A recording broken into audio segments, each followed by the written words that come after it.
सास बहू में हंगामा, घर आए शकुनी मामा। सुबह सुबह सास अपने भाई को फोन लगाती है। हेलो, अरे किधर है तू? बहन की कोई खबर नहीं लेगा? यहाँ मेरी सारी सत्ता लूट रही है धीरे धीरे करके। अरे क्या हुआ दीदी, सुबह सुबह ये रुदाली क्यों शुरू कर दी? ऐसा क्या पहाड़ा टूटा है? अरे तेरे धर्मराज ससुर ने तिजोरी की चाबी बहू को दे दी है। पैसों का हिसाब भी उसी के पास रहता है। सिर्फ तिजोरी की ही नहीं, बेटे की चाबी भी उसी के पास है। अब उसी की बात सुनता है। अरे जल्दी से आ जाना, वरना तेरी बहन कंगाल हो जाएगी भाई। अरे बहन श्री, रहो टेंशन फ्री। आ रहा हूँ मैं, तेरी बहू का पासा पलटने। अगले ही दिन मामा घर में आ टपकते हैं। अरे मामा जी, पाए लागू। बहू, पाँव छू के पैरों के नीचे की जमीन खींचना तो कोई तुमसे सीखे। हाँ, क्या मतलब मामा जी? अरे तुमने अपनी सास के पाँव छुए और पूरे घर की सत्ता हड़प ली। साले हैं? साहब, साले साहब कब आए आप? आ तो 40 साल पहले गया था। तुम्हारा दिमाग कुछ ज्यादा ही चलता है और जुबान भी। खैर, तुम्हारी बहन पे गए हो ना इसीलिए। जीजाजी, आप काफी मजाकिया हो गए। वैसे बहू ने घर की सत्ता हड़पी नहीं है, उसको दी गई है। वो गुणी है, समझदार है और उत्साही भी है।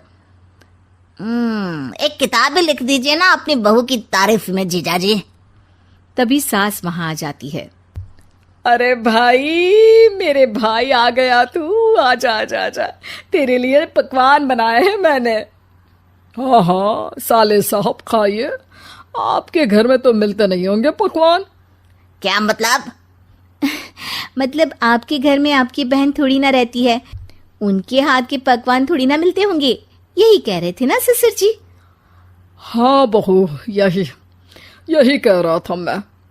सास अपने भाई को अंदर ले जाती है और कहती है, ये हलवा खा के कुछ जलवा दिखा दे भाई। लूडो। अरे हाँ हाँ, लूडो भी खेल लेना। पहले बहू के हाथ से सत्ता लेने की कोई तरकीब ढूंढो।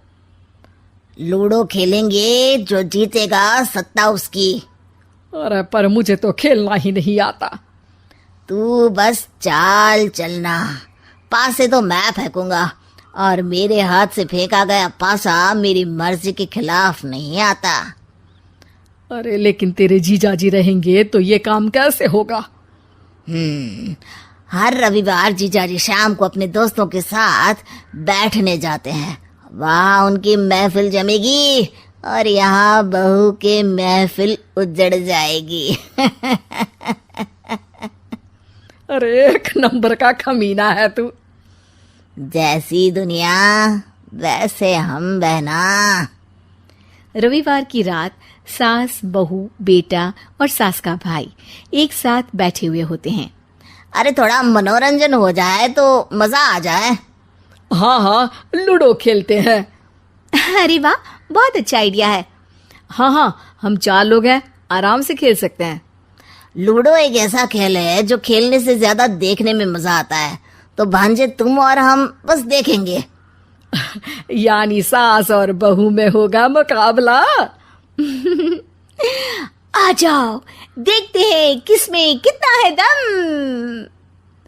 खेल होता है शुरू। पहली बाजी बहू जीत जाती है। क्यों सासू माँ, कैसी रही? अरे एक ही खेल जीती है, इतना घमंड ना कर। खेली तो तुम बहुत अच्छा हो बहू, लेकिन ऐसे फीके फीके खेलने में मजा नहीं आ रहा। कुछ दांव पे ना लगे तो क्या मतलब? ठीक है, आप जो कहेंगे मैं दांव पर लगा दूंगी। वादा करो, खेल छोड़ के भागना मत। अरे हाँ मामा जी, पक्की बात। क्योंकि मेरी बहना कच्ची खिलाड़ी है, तो उसकी तरफ से पास से मैं फेंकूंगा। बुढ़ापे में तो वैसे भी हाथ कांप रहे हैं, पास ही क्या फेंकेंगी सासू माँ। बहू को पता नहीं था कि मामा के फेंके पासे हमेशा सही बैठते हैं। वो बस पहली बाजी जीत के खुद को चैंपियन समझ रही थी। अगर मैं हार गई तो बहू को अपने पुराने गहने दे दूंगी, और अगर बहू हार गई तो तिजोरी की चाबी और घर के पैसों के हिसाब की जिम्मेदारी वापस मेरे हाथ में दे देगी। हाँ हाँ, मंजूर है मुझे। अरे रुको तो, थोड़ा सोच समझ के। अरे सोच लिया और समझ भी लिया। दूसरी बाजी शुरू होती है। मामा के फेंके एक भी पासे उनकी मर्जी के खिलाफ नहीं जाते। बहू को पसीना आ जाता है, पर सास को टक्कर नहीं दे पाती। आखिरी गोटी के घर में जाने के लिए सास को 1 नंबर चाहिए, जबकि बहू एक बार भी घर में नहीं पहुंची है। अरे क्यों बहू, अब कैसी रही? ये गोटी अंदर जाएगी और तिजोरी की चाबी बाहर आएगी। मैंने बोला था तुमसे कि मामा से पंगा मत लो। मुझे क्या पता था कि ये मामा नहीं, मामा शकुनी है। मामा पासा फेंकता है और सास जीत जाती है और घर की सत्ता वापस सास के हाथ में आ जाती है। बहू रोने लगती है। इतने में ही वहां ससुर जी आ जाते हैं। अरे रो क्यों रही हो बहू? क्योंकि मामा ने मुझे मामू बना दिया।